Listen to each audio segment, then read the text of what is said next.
C'est avec une grande joie que nous ouvrons la parole de Dieu aujourd'hui à Jude. Je vous invite à ouvrir la parole de Dieu à Jude, la petite épître de Jude, dans ce qui est le 4e message de cette série. La lettre de Jude, le demi-frère du Seigneur Jésus. Alors Jude a un message urgent pour l'Église. Cette lettre, c'est un réveil, c'est une exhortation pour combattre ardemment pour la foi. C'est ce que nous avons déjà vu. Donc, cela implique que la foi était déjà attaquée dans les jours de Jude. Et oui, c'est vrai. À partir du livre de la Genèse, chapitre 3, nous savons que le serpent a remis en question la véracité et l'autorité de la parole de Dieu, puis a complètement nié la parole de Dieu. C'est ce qu'on lit dans le livre de la Genèse, chapitre 3, verset 1. Le serpent a dit, « Dieu a-t-il réellement dit, vous ne mangerez pas de tous les arbres du jardin ?» Et après, au verset 4, le serpent dit, « Vous ne mourrez point », contraire à ce que Dieu avait déjà dit. Et à partir de ce moment-là, lorsque le péché rentrait dans la création, l'histoire de l'humanité a été la même chose. Le combat acharné entre ceux qui veulent défendre la vérité et ceux qui nient la vérité ou la remettent en question, suivant les mêmes mensonges du diable. Jésus a dit que Satan est le père du mensonge et donc c'est ce qu'il fait et continue à faire aujourd'hui. Il répète ce qu'il a fait au jardin. Il trompe, il va déformer, il va banaliser, il va nier la parole de Dieu et nous amener à la mort si c'était possible. Et c'est pour ça que Jude écrit. C'est pourquoi il a commencé son épître, nous l'avons déjà étudié, et nous rappelant notre identité en Christ. Parce que si c'est facile pour nous tous de prêter notre attention au mensonge du diable, c'est facile d'entendre ce que les autres disent par rapport à nous et être détourné, être déçu par les mensonges de ce monde. Mais Jude a dit, si nous sommes vraiment appelés par Dieu, si nous sommes vraiment aimés par Dieu et gardés par Dieu, alors nous devons prêter attention à ce qu'il doit dire, car la vérité est sous l'attaque de l'ennemi. À l'époque de Jude, le Seigneur était déjà ressuscité, son sacrifice avait été accepté et suffisant pour sauver à tous ceux qui vont se repentir et croire en lui. Le Saint-Esprit avait déjà descendu sur l'Église, l'Église avait déjà commencé, et donc maintenant, c'est l'Église, les points que Satan va viser pour attaquer. C'est l'Église qui l'attaque. Et c'est pour ça que Jude écrit, sous l'inspiration du Saint-Esprit, il nous exhorte à combattre ardemment pour la foi. Il veut que nous poursuivions à grandir de manière proactive dans la vérité, tout en affrontant les mensonges des diables qui viennent de la culture de notre monde, etc. Mais dans l'épître de Jude, l'attaque, le mensonge venait au sein de l'assemblée, au sein de l'Église. C'est de l'intérieur de l'Église que l'attaque vient dans l'épître de Jude.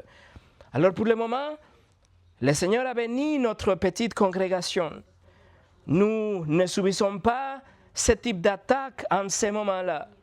Mais croyez-moi, nous en avons déjà eu dans le passé. Et il est certain que nous l'aurons dans l'avenir. Et l'attaque, non seulement viendra à partir de cette salle, de l'intérieur de cette salle, mais l'attaque vient aussi du monde.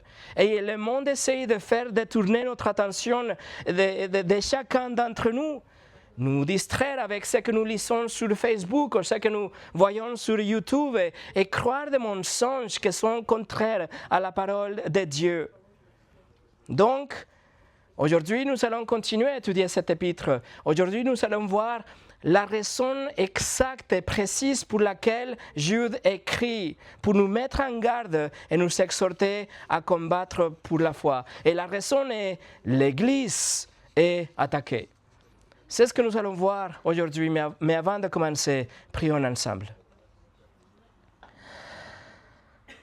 Seigneur, encore une fois, nous venons vers toi avec une Bible ouverte et nos cœurs ouverts aussi parce que nous voulons entendre de toi. Nous voulons appliquer ce que nous allons recevoir, Seigneur. Mais nous voulons être changés, nous voulons être ces gens qui vont combattre pour la foi, que nous allons grandir dans notre foi chrétienne et nous allons tenir ferme vers les attaques de l'ennemi, des attaques qui sont subtiles. Seigneur, donne-nous la force, donne-nous le discernement et l'envie d'être équipés pour combattre pour la foi, comme Jude l'exhorte ici dans sa lettre. Bénis la prédication de ta parole comme tu le fais toujours. Au nom de Jésus. Amen. Et le message d'aujourd'hui s'appelle « Les impies ». Les impies. Alors pour le contexte, on va lire Jude, versets 3 et 4, mais notre étude aujourd'hui se concentrera sur le verset 4 qui dénonce ces faux enseignants, les faux enseignants qui sont à l'intérieur de l'Église. Donc regardez Jude, versets 3 et 4. Il écrit « Bien-aimés, alors que je désirais vivement vous écrire au sujet de notre salut commun, je me suis senti obligé de vous envoyer cette lettre pour vous exhorter à combattre pour la foi qui était transmise au sang une fois pour toutes. Car il s'est glissé parmi vous certains hommes dont la condamnation est écrite depuis longtemps, des impies qui changent la grâce de notre Dieu en dérèglement et qui renient notre seul Maître et Seigneur Jésus-Christ. Examinons notre verset 4 aujourd'hui en répondant 3 simples questions. Où sont-ils, première chose? Qui sont-ils, numéro 2? Et que font-ils, numéro 3? Alors, première chose, où sont-ils? Regardez le verset 4. Jude écrit « Car il s'est glissé parmi vous, certains hommes. » Alors Jude ne nous dit pas qu'il doit être prêt parce qu'ils seront attaqués dans le futur, car il est possible que des faux enseignants ils vont venir dans le futur, etc. Non, l'affirmation est un fait. C'est déjà une réalité. Ils sont déjà là. Il dit quelques personnes, il dit il s'est glissé parmi vous. Et il faut bien comprendre cette expression. Se glisser parmi vous, c'est un seul mot dans le grec. C'est un mot qui est unique dans le Nouveau Testament pour ces versets en Jude. Et l'image qui est décrite par ces mots, c'est d'un ver de terre qui va doucement s'infiltrer et creuser un chemin pour y arriver. C'est comme ça que ces gens se sont glissés ou infiltrés dans la congrégation. Ils se glissent sans que personne ne s'en aperçoive dans l'Église du Seigneur Jésus-Christ. Et Jude est en train de choisir ces mots avec beaucoup de soin parce que cela décrit aussi la façon d'agir de ce type de personnes à l'intérieur de l'Église. Le mot, en fait, se trouve dans la littérature grecque, en dehors du Nouveau Testament, bien sûr, pour désigner un avocat qui est trompeur, quelqu'un de rusé, astucieux et séduisant. Quelqu'un qui va utiliser son argumentation subtile pour essayer d'infiltrer l'esprit des personnes présentes dans les salles d'audience afin de les tromper à la fin. C'est quelqu'un de corrompu qui va utiliser ses paroles et son attitude pour corrompre le pensée des autres personnes présentes. Alors c'est ça que ce type de personnes font à l'intérieur de l'Église. Ils pourraient ne pas s'opposer à une doctrine publiquement, non, mais doucement, à travers des conversations, à travers des questions très subtiles, à travers des phrases très subtiles. Il pénètre dans l'esprit des croyants pour tenter de les détourner de ses convictions et de la vérité de la Bible. Alors ces personnes, ils sont très dangereux comme vous pouvez voir. Bien qu'ils soient minoritaires, et nous comprenons que c'est une minoritaire à partir de cette phrase « certains hommes », de toute façon, le danger est réel et vraiment imminent. Souvenez-vous, nous l'avons déjà étudié, que Jude veut écrire par rapport à une autre chose. Elle a voulu écrire une lettre par rapport à notre salut commun. Mais nous l'avons déjà étudié que Jude n'était pas capable. Il a voulu écrire une autre lettre, mais il était obligé à écrire par rapport à ça parce que l'Église était en train d'être corrompue. Il a vu qu'il avait déjà un virus qui est en train d'infecter le reste de l'Église. Pierre, dans sa 12e épître, il écrit, la 12e épître de Pierre est écrite à peu près en même temps, à la même époque que la lettre de Jude, et il écrit presque la même chose. 2 Pierre 2, verset 1 nous dit « Il y a eu parmi le peuple des faux prophètes, et il y aura même parmi vous des faux docteurs qui introduiront furtivement de ces récits pernicieux. » Alors vous voyez, cela, ce n'est pas une attaque d'un athée. Ce n'est pas quelque chose d'ouvert. Ce n'est pas quelqu'un dans les rues, quand nous faisons de l'évangélisation, qui va nier l'existence de Dieu, par exemple, ou des sectes qui vont nier la divinité de Christ ouvertement. Non, ça, c'est vraiment dangereux. C'est vraiment vicieux puisque cela se fait en secret. Se fait doucement, de manière trompeuse et séduisante. Alors, il rassemblait des chrétiens. Ils étaient parmi nous, parmi eux. Ils ont chanté, ils ont prié. Peut-être ils ont pris des notes pendant la prédication. Ils se sont comportés correctement. Ils se sont intégrés parfaitement dans l'Église. Il c'était impossible de les reconnaître. Ils se sont glissés parmi les autres. Ils se sont glissés, infiltrés comme des vers de terre, vous voyez. Mais ensuite, ils viennent à côté de vous et ils vont vous poser discrètement une question. Amicalement, ils vont semer la doute dans votre esprit. Ils vont vous poser une question concernant une doctrine essentielle, par exemple, ou par rapport à l'autorité ou l'inspiration des Écritures.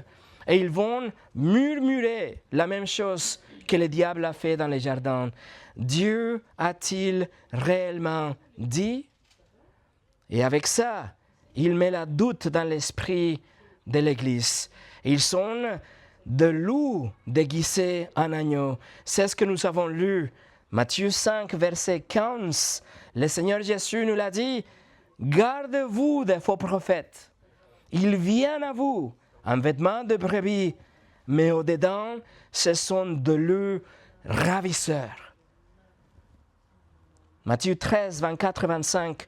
Le royaume des cieux est semblable à un homme qui a semé une bonne semence dans son champ, mais pendant que les gens dormaient, son ennemi vient, sema livré parmi le blé et s'en alla. Voilà l'ennemi. C'est dont l'apôtre Paul aussi a mis en garde l'église en Éphèse. Il a dit dans Actes 20, 29, « Je sais, écoutez, je sais, assurance, je sais qu'il s'introduira parmi vous après mon départ de loups cruels, qui n'épargneront pas les troupeaux, et qu'il s'élèvera du milieu de vous des hommes qui enseigneront des choses pernicieuses, pour entraîner les disciples après eux. Veillez donc, vous souvenant que durant 3 années, je n'ai cessé nuit et jour d'exhorter avec larmes chacun de vous. » Par contre, Jésus, Paul, Il met en garde contre quelque chose de futur. Ils savent que les loups vont venir. Mais Jude, il nous dit, ils sont déjà là. Jude nous dit, ils sont parmi vous. La présence de ces loups déguisés en brebis était si dominante et tellement dévastatrice, mes amis, qu'environ 30 ans après cet épître, l'apôtre Jean a écrit le livre de l'Apocalypse. Et le Seigneur Jésus s'adresse aux 7 églises de l'Asie mineure, dont seulement 2 sont restées fidèles, Smyrne et Philadelphie. Les autres 5 églises étaient déjà victimes des doctrines corrompues qui avaient été influencées tellement qu'elles sont amenées à ces 5 églises à vivre une vie à côté de la volonté de Dieu. Car la doctrine morale est étroitement liée à la doctrine et la morale sont étroitement liées l'un avec l'autre. Une doctrine corrompue entraîne à une moralité corrompue. Donc, en ce moment, je répète, ne nous sommes pas infiltrés dans cette pièce, pas maintenant. Mais ces loups se sont glissés dans l'Église universelle. Et ils s'égarent aujourd'hui de multitudes avec des fausses doctrines. Et ils publient des vidéos que peut-être vous avez déjà regardées, vues par des milliards de personnes. Ils apparaissent dans la télé, ils écrivent des livres, ils invitent des autres à leurs églises ou ils sont invités à faire des conférences. Ils prêchent, ils enseignent dans des églises même autour de nous. Ils mènent des croisades, des fausses guérisons, des faux miracles, etc. Mes amis, les loups sont déjà ici. Et tôt ou tard, vous en rencontrerez un. Et avec ruse et discrétion, la fausse doctrine tentera de s'infiltrer dans votre esprit et corrompre la vérité des Écritures que vous connaissez. Charles Spurgeon a dit, Satan sait très bien qu'un seul démon dans l'Église peut faire bien plus que 1000 démons en dehors de ces murs. Numéro 2, qui sont-ils? Alors Jude ne révèle pas leur identité ou même les fausses doctrines qu'ils sont en train de propager. Cela aurait pu être une forme primitive de gnosticisme, par exemple, en disant que le salut était obtenu grâce à une connaissance secrète en dehors de la parole de Dieu, ou que Dieu parlait d'une façon subjective en dehors de ce qu'il a déjà dit dans les Écritures. Cela aurait pu être aussi l'antinomianisme qui dit que comme les chrétiens, nous sommes sous la grâce, alors nous sommes libres de vivre comme nous vivons, comme nous voulons. Nous pouvons faire tout et n'importe quoi car nous vivons sous la grâce de Dieu. Antinomianisme. Cela aurait pu être aussi du docétisme qui disait que Jésus n'était pas vraiment un homme, qu'il semblait être un homme, mais qu'il n'était pas vraiment dans un corps humain d'homme. Ou bien cela aurait pu être un mélange de tous ces hérésies ou des autres, mais en fait, Jude ne se soucie pas de révéler leur identité ou exactement ce qu'ils étaient en train de prêcher ou d'enseigner, mais il nous dit qui ils sont d'abord dans des termes de prophétie biblique, et ensuite il va nous dire ce qu'ils font. Donc regardez le verset 4 encore une fois. Car il s'est glissé parmi vous certains hommes dont la condamnation est écrite depuis longtemps. Cela signifie que depuis longtemps, un temps dans le passé qui n'est pas défini ici, Dieu avait déjà rendu son verdict sur ce type de terroristes spirituels. Leur condamnation est sûre. Leur condamnation était déjà déterminée par Dieu il y a longtemps.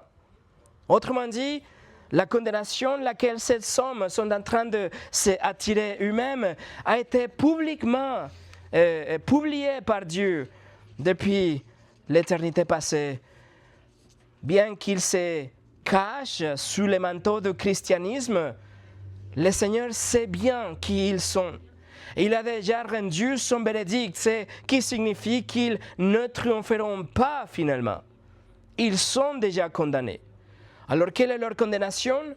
Quelle est la condamnation dont ils sont marqués déjà? Jude va nous parler de ça dans les versets 14 et 15 plus tard. Mais laissez-moi vous donner quelques textes en dehors de Jude. Dès le Deutéronome, Dieu avait déjà déclaré la sentence, la peine de mort pour tous ceux qui prétendaient parler en son nom, mais qui en réalité, c'était simplement des gens qui étaient en train de tromper les autres. Deutéronome 18, verset 20. Écoutez, le prophète qui aura l'audace de dire en mon nom une parole que je ne lui aurais point commandé de dire, ou qui parlera au nom d'autre Dieu, ce prophète sera puni de mort. Dieu l'avait déjà dit. Et ça y parle aussi par rapport aux médiums, par rapport aux voyants qui trompaient les gens avec des histoires et des esprits et des énergies et des choses. Esaïe nous le dit, Esaïe 8, 20, 22. À la loi et au témoignage, c'est-à-dire à la parole de Dieu. Si l'on ne parle pas ainsi, il n'y aura point d'aurore pour le peuple. Il, le faux prophète, sera errant dans les pays, accablé et affamé. Et quand il aura faim, il s'irritera, maudira son roi et son Dieu, et tournera les yeux en haut. Puis il regardera vers la terre, et voici, il n'y aura que détresse, obscurité et des sombres, des angoisses. Il sera repoussé dans des épaisses ténèbres. Donc, quel est le destin, quel est le verdict que Dieu a déjà dit? Les ténèbres, la condamnation éternelle. Dans les jours de Jérémie, Dieu a dit aussi, Jérémie 14, verset 14, « C'est le mensonge que prophétisent en mon nom les prophètes. Je ne les ai point envoyés, je ne leur ai point donné d'ordre, je ne leur ai point parlé. Ce sont des visions mensongères, des vaines prédictions, des tromperies de leur cœur qu'ils vous prophétisent. C'est pourquoi, ainsi parle l'Éternel sur les prophètes qui prophétisent en mon nom, sans que je les ai envoyés, et qui disent, il n'y aura pas dans ces pays ni épée ni famine. Ces prophètes périront par l'épée et par la famine. » Voilà, leur condamnation est certaine, et ils ne peuvent y échapper. Pierre, dans son épître, écrit aussi par rapport à ça, 2 Pierre, chapitre 2, verset 3. « Par cupidité, ils trafiqueront de vous au moyen de paroles trompeuses, eux qui menacent depuis longtemps la condamnation et dont la ruine ne sommeille point. » Alors, qui sont-ils? Ils sont des faux prophètes, des faux enseignants, des criminels coupables qui tomberont entre les mains d'un Dieu furieux qui a déclaré déjà la peine de mort. Non seulement ça, mais au milieu du verset 4, Jude nous dit qui sont-ils? Si regardez le verset 4 au milieu, nous dit des impies. Ils ont des impies. Et le mot en grec, asebes, ça veut dire quelqu'un qui n'a pas une relation adéquate avec Dieu, quelqu'un qui est irrévérencieux, quelqu'un qui est profane. Tel est le caractère de ce type de personne qui vit sans Dieu, à côté de Dieu, comme si Dieu n'existait pas. Ils n'ont aucune révérence pour Dieu. Ils n'ont pas la bonne attitude quand on vient par rapport aux choses de Dieu. Ils sont dépourvus de la crainte de Dieu et ils vivent comme s'il n'existait pas. Et mes amis, même si aucun d'entre nous ici n'a jamais été un faux enseignant, avant qu'on est venu en Christ, quelqu'un qui n'est pas en Christ aujourd'hui tombe dans la même catégorie, la même désignation, les impies. En fait, c'est le mot que Paul utilise dans Romains chapitre 5. Il va décrire les gens qui sont simplement dans le monde, qui n'appartiennent pas à Christ. Il utilise le même mot, Romains 5, verset 6. Lorsque nous, chrétiens, lorsque nous étions sans force, Christ, au temps marqué, est mort pour les impies. Le même mot. Et ça, c'est nous. Nous étions des impies.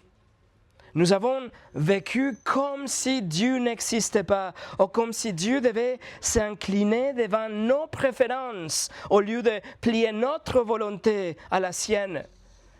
Des impies. Nous avons abusé des autres personnes en leur mentant. Nous avons rendu de faux témoignages, nous avons répandu des rumeurs, nous avons amplifié la vérité ou nous avons caché des aspects de la même vérité. Nous avons volé des choses, nous avons volé de nos impôts, peut-être nous avons volé de notre employeur, peut-être nous avons travaillé un peu moins mais il nous paye la même chose. Nous avons volé de Dieu en respirant son air sans le remercier. Nous avons convoité des objets. Nous avons convoité des personnes avec nos yeux, avec notre imagination. Nous avons pensé des choses dans l'intimité de nos pensées en pensant que personne ne regarde. Mais nos pensées cachées sont dénuées devant un Dieu qui voit toutes choses. Et voilà, Dieu était tenu, obligé de nous condamner à une peine éternelle, une peine qu'il a déjà prononcée, c'est-à-dire l'enfer pour l'éternité. Des impies, mes amis. Mais dans ce moment, selon les mots de Jude, nous avons été appelés par Dieu. Et nous avons compris notre péché, et nous avons compris notre besoin pour un sauveur, et nous avons eu la repentance de nos péchés, nous avons cru en Jésus pour notre salut. On a vu que Jésus était notre substitut. C'est lui qui a apaisé la colère de Dieu, qu'il est mort sur une croix cruellement, qu'il a satisfait de la justice de Dieu, qu'il a pris notre châtiment et qu'il nous offre sa perfection pour que nous puissions être sauvés. Et nous avons cru en lui. Et nous avons compris qu'il est vraiment mort, mais qu'il a ressuscité 3 jours plus tard. Et nous avons répondu à ce que Jésus a fait avec la repentance et la foi. Rien de plus et rien de moins. Et Dieu nous a pardonné, même si on a vécu des vies en tant que des impies. Par contre, ces gens-là, non seulement sont des impies, non seulement ils vivent des vies à côté de la volonté de Dieu, mais ils apportent leur impiété à l'Église et ils pervertissent la vérité et ils pervertissent les gens à l'intérieur de l'Église. Et donc, ils seront redevables d'une condamnation beaucoup plus sévère. Jacques chapitre 3, verset 1, « Mes frères, qu'il n'y ait pas parmi vous un grand nombre de personnes qui se met à enseigner, car vous savez que nous serons jugés plus sévèrement. » Ça, c'est la condamnation pour ceux qui enseignent, si on enseigne des mauvaises choses, de vérité corrompue. Alors, tous les impies seront punis, mais ceux qui ont enseigné des mensonges, sans aucun doute, ils seront une place plus terrible en enfer.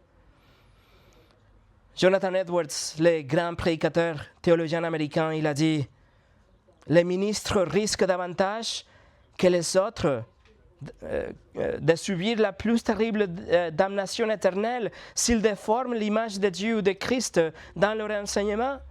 Ils ont la responsabilité suprême de prêcher fidèlement la vérité, car égarer les autres multiplie le poids de la culpabilité qui pèse sur leur âme. »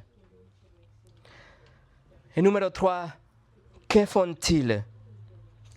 Que font-ils? Jude ne nous dit pas exactement ce qu'ils prêchent, quels sont les mensonges discrets qu'ils sont en train de répandre, quelles sont les rumeurs ou les doutes qu'ils sèment, qu'ils plantent dans les esprits des gens, mais il nous dit le résultat de cette impiété. Regardez encore une fois le verset 4. Car il s'est glissé parmi vous certains hommes dont la condamnation est écrite depuis longtemps, des impies qui changent la grâce de notre Dieu en dérèglement et qui renient notre seul Maître Seigneur Jésus-Christ. La théologie, mes amis, conduit le comportement.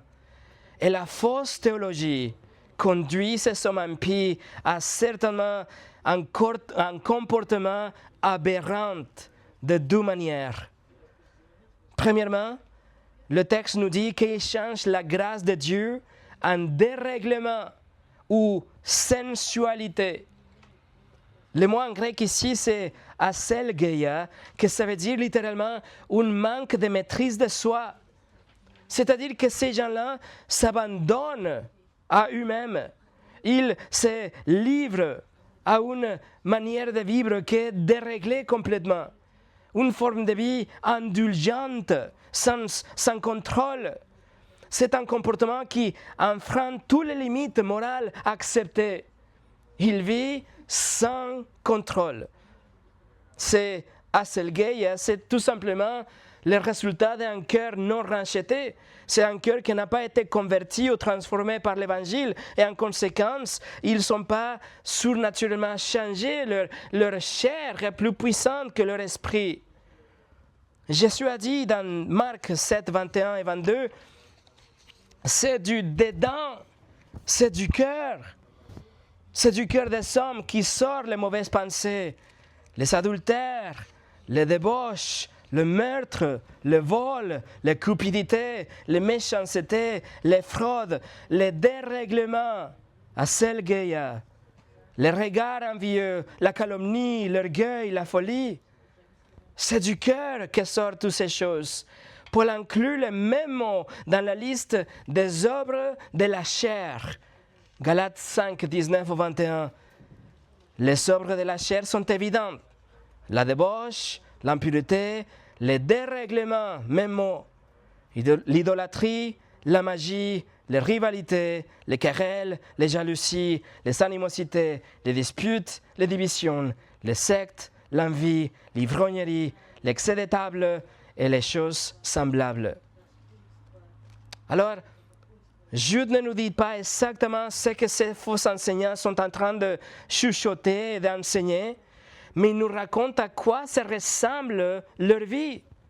Et il dit qu'il utilise la grâce de Dieu comme une excuse pour vivre d'une façon déréglée. Autrement dit, il mène une vie complètement immorale, mais il dit, la grâce de Dieu va me pardonner. Si la grâce de Dieu va me pardonner de toute façon, donc ce n'est pas la peine de changer ou d'arrêter de pécher. Si la grâce de Dieu est tellement magnifique et tellement grande, alors je vais continuer à vivre sans restreinte. Mais vous voyez, ils pervertissent justement la grâce de Dieu. Ils s'abusent de la grâce de Dieu. Ils utilisent la grâce de Dieu comme une licence pour pécher, ce qui est complètement contraire à la parole de Dieu. Romains chapitre 6, versets 1 et 2, Paul écrit « Que dirons-nous donc? Demeurions-nous dans les péchés afin que la grâce abonde? Loin de là. Nous qui sommes morts au péché, comment vivrions-nous encore dans le péché? » Alors quelqu'un qui vit volontairement dans le péché, quelqu'un qui a un péché habituel et n'éprouve aucune repentance ni aucun désir de changer, cela révèle qu'il n'est pas mort au péché, mais qu'il est mort dans son péché. Il n'a pas la vie de Dieu dedans, il n'a pas la conversion qui vient à travers de l'Évangile, il n'a pas été né de nouveau. Alors tournez avec moi au Matthieu chapitre 7. Matthieu chapitre 7, c'est vers la fin du sermon sur la montagne. Matthieu chapitre 7, regardez du verset 15 au 20. Matthieu 7, verset 15 au 20. Matthieu 7, verset 15 au 20. Jésus dit « Gardez-vous des faux prophètes. Ils viennent à vous en vêtements de brebis, mais au-dedans, ce sont de loups ravisseurs. Vous le reconnaîtrez à leurs fruits. Cueille-t-on de raisins sur des épines ou des figues sur des chardons? Tout bon arbre porte de bons fruits, mais les mauvais arbres portent de mauvais fruits. Un arbre ne peut porter de mauvais fruits ou un mauvais arbre porter de bons fruits. Tout arbre qui ne porte pas de bons fruits est coupé et jeté au feu. C'est donc à leurs fruits que vous le reconnaîtrez. Le Seigneur Jésus est en train de nous mettre en garde contre ces faux enseignants et il nous dit qu'ils vont se rassembler à des brebis. Nous ne pouvons pas les distinguer, ils sont parmi nous, mais en réalité ils sont de loups voraces. Alors la question est, s'ils ressemblent à un chrétien, s'ils ont l'apparence d'être des brebis, comment allons-nous les reconnaître? Et la réponse est au verset 16, à leurs fruits. Et la réponse est au verset 20, à leurs fruits. Le Seigneur Jésus dit, regardez ce qu'ils produisent. Regardez à quoi ressemble leur vie. Regardez ce qui déborde de leur caractère. Regardez comment ils agissent, comment il s'agit, s'ils se comportent vraiment comme des brebis ou s'ils sont vraiment des loups affamés. Mes amis, ces gens-là sont des faux convertis. Ils n'ont jamais eu la repentance de leurs péchés. Ils n'ont jamais compris la gravité de leurs péchés et hypocritement ressemblent à des brebis, mais chérissent le péché dans leur cœur. Regardez comment Jésus continue. Versets 21-23. C'est le passage peut-être le plus sobre de tous les évangiles. Matthieu 7, 21-23. Ceux qui me disent « Seigneur, Seigneur » n'entreront pas tous dans le royaume des cieux, mais seulement celui qui fait la volonté de mon Père qui est dans les cieux. Plusieurs me diront en ces jours-là, Seigneur, Seigneur, n'avons-nous pas prophétisé par ton nom? N'avons-nous pas chassé des démons par ton nom? Et n'avons-nous pas fait beaucoup de miracles par ton nom? Alors, je leur dirai ouvertement, je vous n'ai jamais connu. Retirez-vous de moi, vous qui commettez l'iniquité. Ces faux convertis, ces terroristes spirituels au sein de l'Église, ils s'appellent le Seigneur Jésus, Seigneur, Seigneur. Et ils vont se tenir devant lui un jour et ils vont énumérer les choses qu'ils ont accomplies à son nom. Des prophéties, des exorcismes, des miracles, des bonnes œuvres. Mais Jésus va leur répondre, je ne vous ai jamais connu. Et le mot pour connaître ici, c'est ginosko, que ça veut dire une relation personnelle et intime. Cette relation n'existait pas entre eux. Et donc, Jésus les chasse du paradis. Et il les décrit comme des gens qui commettent de l'iniquité. Et le mot pour iniquité, c'est le mot anomia, que ça veut dire sans la loi. Il vit sans la loi de Dieu, il vit sans aucun regard pour la loi de Dieu. Il vit une liberté libertaire, sans contrainte, sans limite, sans la loi. C'est leur fruit, c'est leur vie qui révèle la fausseté de leur affirmation. Jésus n'était pas vraiment leur Seigneur. Jésus était un accessoire et une excuse pour pouvoir continuer à pécher, à suivre les inclinations de leur chair. Ils n'ont jamais compris la grâce de Dieu. Alors nous, en tant que chrétiens, oui, nous péchons. Et nous allons continuer à pécher jusqu'au moment que nous serons dans la gloire. Mais une chose est de glisser et tomber dans le péché, et une autre chose est de sauter et de plonger dans le péché et d'attendre avec impatience la prochaine fois pour le refaire. Ça, c'est l'hypocrisie. Paul met en garde les Galates. Galates 5, 13. Vous avez été appelés à la liberté, seulement ne faites pas de cette liberté un prétexte de vivre selon la chair. Oui, nous sommes libres à faire tout ce que nous pouvons, tout ce que nous voulons, mais avec les limites de ce que est le péché et la volonté de Dieu. En Pierre 2, 16, Pierre écrit, agissez en tant que personne libre, sans faire de la liberté un voile qui couvre la méchanceté, mais agissant comme des serviteurs de Dieu. Alors c'est exactement l'opposé de ce que ces personnes impies faisaient. Ils plongeaient dans le péché. Ils plongeaient dans tout ce qui était d'excès scandaleux, d'indécence publique. Ils chérissaient de différentes sortes de déviations et la débauche charnelle. Mais ils se cachaient derrière leur conception perverse de la grâce de Dieu.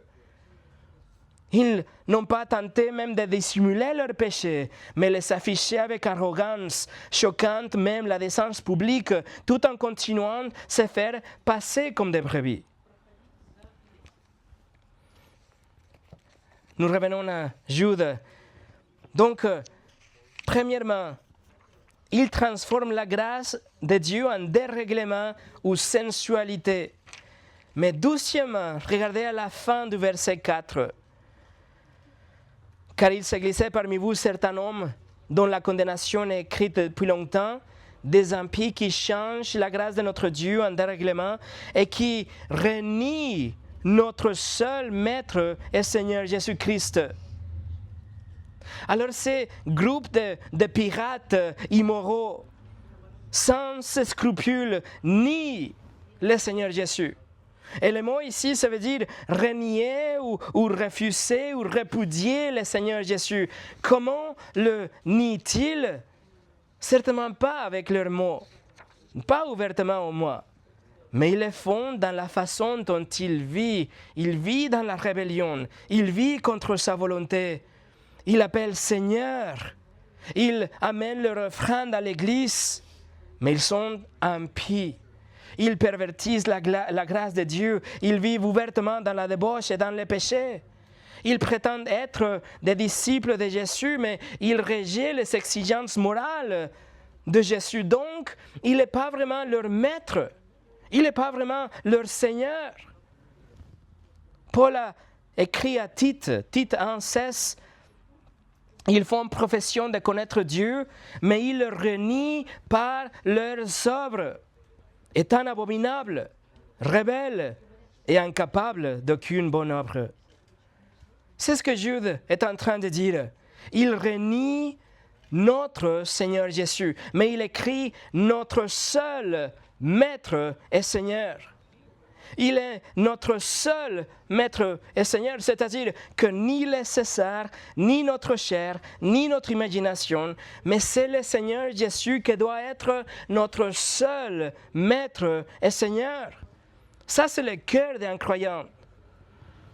Maître, le grec despotes, signifie quelqu'un qui exerce une autorité sur notre personne. C'est une autorité légale même. C'est un contrôle légal sur quelqu'un d'autre et Jésus est identifié comme le maître, le despote de son peuple. Deuxièmement, il appelle Seigneur, le grec kurios, que ça veut dire quelqu'un qui est souverain, quelqu'un qui est le propriétaire, qui a un contrôle ultime de quelqu'un d'autre. Donc nous affirmons sa seigneurie, son autorité au-dessus de toutes choses. Et veuillez noter aussi que Jude utilise le titre Jésus-Christ. Il est le Christ, c'est-à-dire il est le Messie, il est le Sauveur, il est celui que l'Ancien Testament avait promis, il est Dieu dans la chair qui est venu pour ôter les péchés du monde et pour restaurer la création, le Christ. Et d'ailleurs, ceci est la 3e fois déjà, dans seulement 4 versets, que Jude a utilisé le titre Christ. Et il va l'utiliser encore 3 fois plus dans son épître, parce que peut-être c'était ça, quelque chose que les faux enseignants étaient en train de remettre en question. Peut-être ils niaient la nature divine, ou la seigneurie de Christ, ou le travail de Christ sur la croix, etc. Et ça, mes amis, c'est très courant chez les faux enseignants. Toute fausse doctrine va reconnaître Jésus, mais pas le Jésus de la Bible. Ils vont reconnaître une version corrompue, diluée, différente du vrai Jésus de la Bible. Ils vont dire qu'il était créé, par exemple, qu'il n'était pas éternel, qu'il n'était pas Dieu, qu'il était un ange, qu'il était un prophète, qu'il était tout simplement un homme, qu'il était un bon enseignant ou qu'il était quelqu'un, un sauveur. Oui, il était le sauveur, mais insuffisant parce qu'il avait besoin de sa mère pour sauver son peuple. Mes amis, si vous avez tort sur la personne de Jésus, alors tout bascule. Jude n'a pas besoin d'approfondir sur ce que font ces gens-là. Il nous dit tout simplement, ils nient le Seigneur, notre Seigneur et seul Maître Jésus-Christ. Et cela prouve sans aucun doute à 100% que leur enseignement donc sera faux et que leur vie sera un modèle impie. Non seulement Jésus est notre Maître, notre Seigneur et le Christ, mais aussi il est le seul Maître, le seul Seigneur, le seul Christ. Et nier cela exclut quiconque de la foi qui sauve. Alors si vous croyez que Jésus est quelque chose de moins que Dieu dans la chair, vous êtes en danger de jugement. Je vous encourage à reconsidérer. Jésus est Dieu dans la chair qui est venu apprendre les péchés de son peuple pour que nous soyons pardonnés. Et en dehors de Christ, il n'y a pas de salut comme la Bible le dit. John MacArthur écrit « Un évangile qui n'appelle pas à la soumission à la seigneurie du Christ n'est pas un évangile. Si nous ne le reconnaissons pas comme Seigneur, nous rejetons le cœur même de l'Évangile. Nier sa Seigneurie, c'est s'exposer au jugement éternel. » Et pour finir, le message de Jude est urgent, vous voyez. Le message de Jude est même très pertinent aujourd'hui parce que l'Église, dans son ensemble, a été déjà infiltrée par des terroristes spirituels. Et nous prions que le Seigneur garde ici notre congrégation qu'on appelle le chemin de ce type d'attaque dans sa progression. Mais Satan continuera à faire de son mieux pour attirer des personnes impies et essayer de détruire l'Église de l'intérieur. Alors, qu'est-ce que nous devons faire en réponse? Qu'est-ce que nous pouvons faire en préparation de ce moment-là, à ce siège imminent qui arrivera? Verset 3. Combattez ardemment pour la foi. Qu'est-ce que ça veut dire? Il faut réviser la prédication d'il y a 12 semaines. Combattez ardemment pour la foi. Non d'une façon passive, mais activement. Nous devons être vigilants et défendre la saine doctrine. Nous devons nous opposer à toute forme d'enseignement qui va diminuer la seigneurie de Christ ou diminuer la grâce de Dieu ou la seigneurie de Christ. Nous devons être ancrés dans les Écritures. Nous devons comprendre ce qui dit réellement la parole de Dieu pour pouvoir reconnaître les mensonges, pour pouvoir réfuter les erreurs.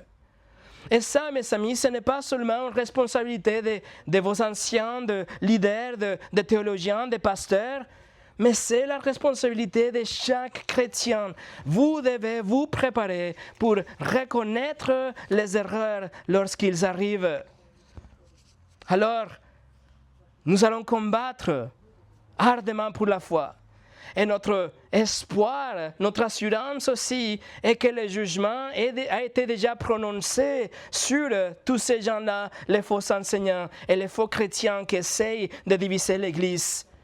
Ces jugements arrivent et arrivent avec force, tout comme Dieu a déjà déchaîné son jugement dans l'Ancien Testament. Et c'est ce que Jude va écrire par la suite, mais c'est ce que nous allons voir la prochaine fois. Prions ensemble.